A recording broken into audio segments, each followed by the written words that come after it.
Et si on se demandait à quoi ressemble l'usine qui tourne 24 heures sur 24 au cœur de notre corps? Aujourd'hui, on part pour un voyage vraiment spécial. On va plonger au plus profond de notre système digestif pour en découvrir l'architecture cachée au niveau microscopique. On a tous une vague idée de ce qu'est le tube digestif. Mais la vérité, c'est que sa véritable ingénierie, son génie, ne se révèle que sous un microscope. C'est un monde où chaque millimètre carré est conçu avec une précision absolument folle pour transformer ce qu'on mange en énergie. Bon, alors comment ça marche tout ça? L'idée la plus importante à retenir, c'est que tout le tube digestif, de l'œsophage jusqu'au bout, est construit sur un plan commun. C'est un peu comme un plan d'architecte universel basé sur 4 couches de tissus superposées. Et ce plan en 4 couches, c'est la clé de tout. Tout à l'intérieur, on a la muqueuse, c'est elle qui touche les aliments. Juste en dessous, il y a la sous-muqueuse, là où se trouvent les vaisseaux et les nerfs.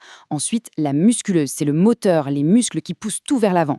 Et enfin, tout à l'extérieur, l'adventice ou la séreuse qui vient envelopper et protéger l'organe.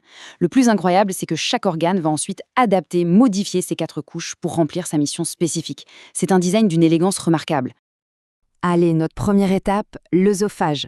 Il faut vraiment le voir comme un simple tube de transit. Mais attention, un tube incroyablement robuste et spécialisé. Sa mission est unique et très claire, faire descendre la nourriture. C'est tout, rien de plus, rien de moins. Et toute sa structure, dans les moindres détails, est optimisée pour cette seule et unique tâche. Alors, ce qui est fascinant ici, c'est de voir à quel point tout est pensé pour la protection. L'épithélium, la couche de surface, est super épais pour résister au frottement des aliments, c'est un vrai bouclier.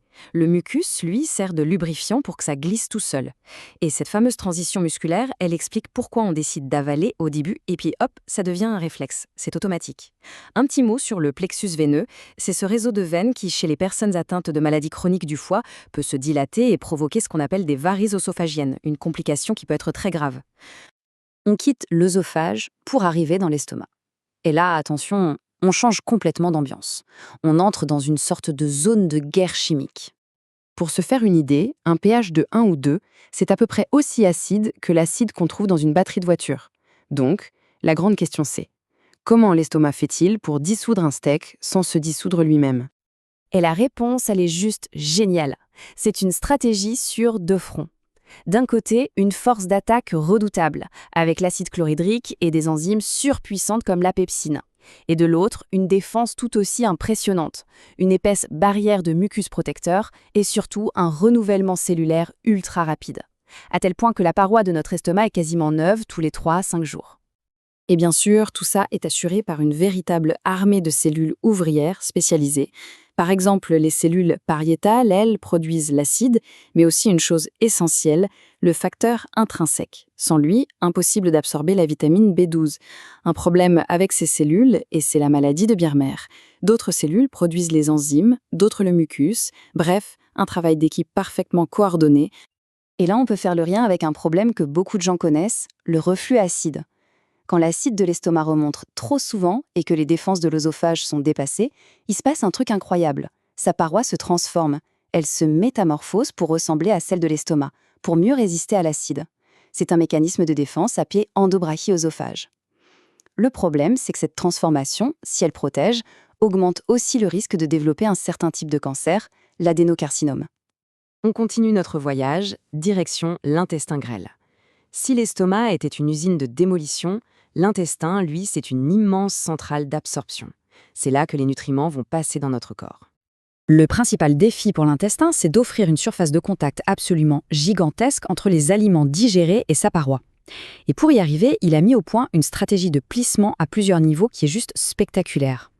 Imaginez un peu, on construit cette surface couche par couche. D'abord, il y a de grands plis qu'on peut voir à l'œil nu, ce sont les valvules connivantes. Ensuite, si on zoome sur ces plis, on voit qu'ils sont recouverts de millions de petites projections en forme de doigts, les villosités. Ça ressemble un peu à un tapis de velours. Et si on zoome encore, sur une seule cellule de ces villosités, on découvre des milliers de plis microscopiques, les microvillosités. Le résultat de tout ça, une surface d'absorption équivalente à un terrain de tennis. Au cœur de chaque petite villosité, il y a un double système de transport. La plupart des nutriments, comme les sucres ou les protéines, passent directement dans le sang. Mais les graisses, elles, sont un peu différentes. Elles empruntent un chemin spécial, des petits canaux qu'on appelle les chylifères. Ces canaux font partie du système lymphatique, notre deuxième grand réseau de circulation. Évidemment, juste à la sortie de l'estomac, l'intestin doit se protéger de la bouillie très acide qui arrive. La solution? Des petites usines, les glandes de Brunner, qui se trouvent juste au début, dans le duodénum. Elles produisent en masse un mucus alcalin, basique, pour neutraliser l'acide et protéger la paroi intestinale. C'est un peu comme des pompiers qui éteignent le feu acide. Et on termine notre périple avec un organe absolument monumental, le foie. Il faut le voir comme la tour de contrôle de l'organisme, le grand centre de traitement, le maître chimiste de notre corps. Ça, c'est un point absolument crucial à comprendre. Le foie est un passage obligé. Il agit comme un filtre, un processeur, une station de tri entre ce qu'on absorbe de l'extérieur et notre circulation sanguine générale. Rien ne passe sans son accord. Et pour remplir cette mission de contrôle, le foie a une plomberie vasculaire tout à fait unique. Il reçoit du sang de 2 sources différentes en même temps. D'un côté, la veine porte qui lui amène toutes les matières premières fraîchement absorbées par les intestins. Et de l'autre, l'artère hépatique qui lui fournit l'oxygène, en quelque sorte, l'électricité nécessaire pour faire tourner l'usine. Et l'ouvrier principal de cette usine, c'est l'hépatocyte. Ce n'est pas juste une cellule, c'est une véritable supercellule, une usine métabolique capable de jongler avec plus de 500 tâches différentes, parfois simultanément. C'est juste incroyable. Juste pour avoir un petit aperçu de son travail, l'hépatocyte produit la bile, essentielle pour digérer les graisses. Il synthétise des protéines vitales, comme l'albumine, qui maintient l'eau dans nos vaisseaux. Il gère nos réserves de sucre pour qu'on ait de l'énergie en continu.